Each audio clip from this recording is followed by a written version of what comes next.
श्रावण सोमवार पौराणिक व्रत कथा। श्रावण सोमवार की कथा के अनुसार अमरपुर नगर में एक धनी व्यापारी रहता था।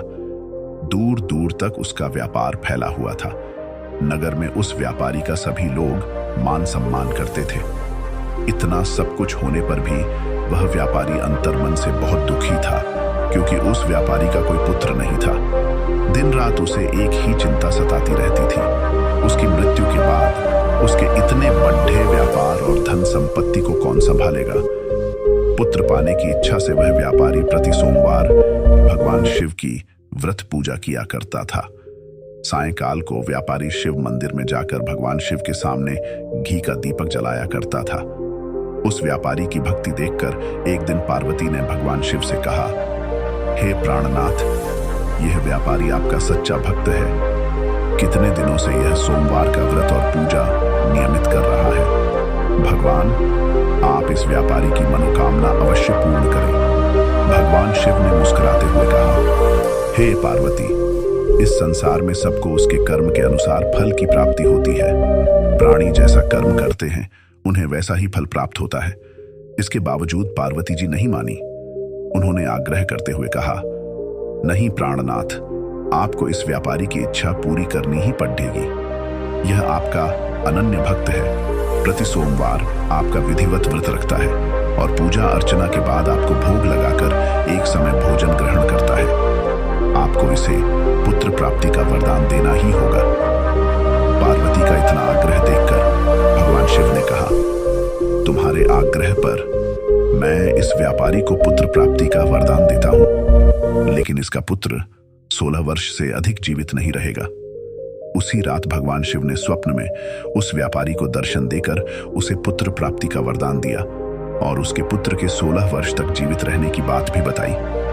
भगवान के वरदान से व्यापारी को खुशी तो हुई, लेकिन पुत्र की अल्पायु की चिंता ने उस खुशी को नष्ट कर दिया। व्यापारी पहले की तरह सोमवार का विधिवत व्रत करता रहा। कुछ महीने पश्चात उसके घर अति सुंदर पुत्र उत्पन्न हुआ। पुत्र जन्म से व्यापारी के घर में खुशियां भर गईं। बहुत धूमधाम से पुत्र जन्म का समारोह मनाया गया। व्यापारी को पुत्र जन्म की अधिक खुशी नहीं हुई, क्योंकि उसे पुत्र की अल्प आयु के रहस्य का पता था। यह रहस्य घर में किसी को नहीं मालूम था। विद्वान ब्राह्मणों ने उस पुत्र का नाम अमर रखा। जब अमर 12 वर्ष का हुआ तो शिक्षा के लिए उसे वाराणसी भेजने का निश्चय हुआ।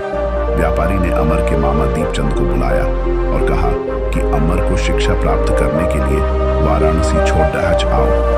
अमर अपने मामा के साथ शिक्षा प्राप्त करने के लिए चल दिया। रास्ते में जहां भी अमर और दीपचंद रात्रि विश्राम के लिए ठहरते, वहीं यज्ञ करते और ब्राह्मणों को भोजन कराते थे। लंबी यात्रा के बाद अमर और दीपचंद एक नगर में पहुंचे।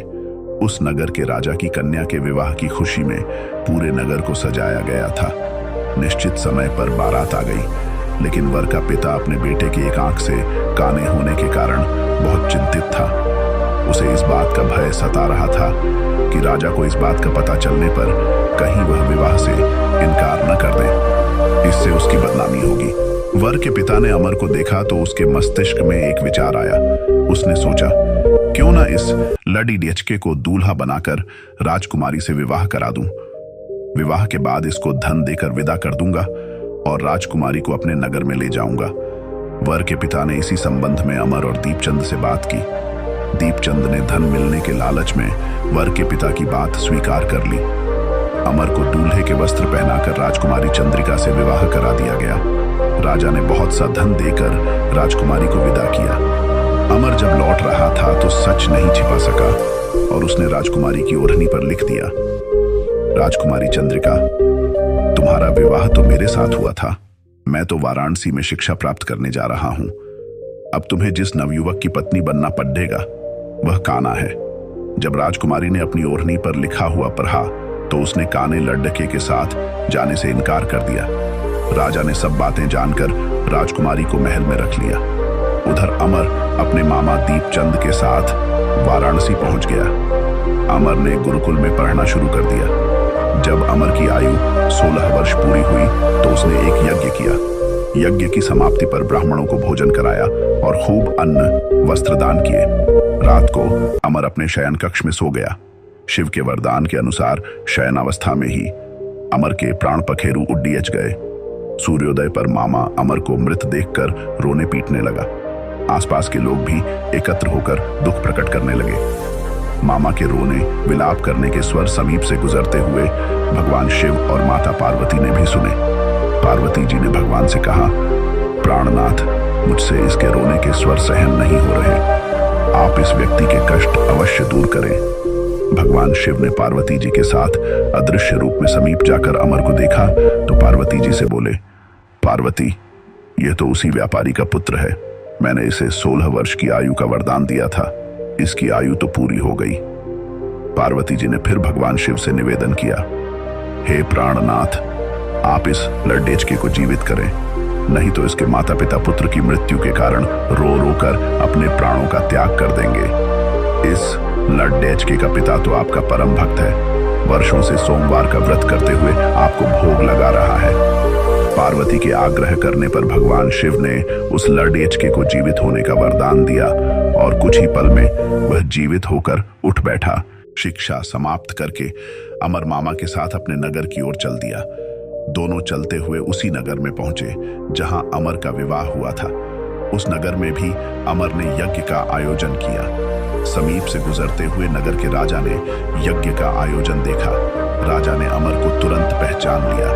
यज्ञ समाप्त होने पर राजा अमर और उसके मामा को महल में ले गया और कुछ दिन उन्हें महल में रखकर बहुत सा धन वस्त्र देकर राजकुमारी के साथ विदा किया।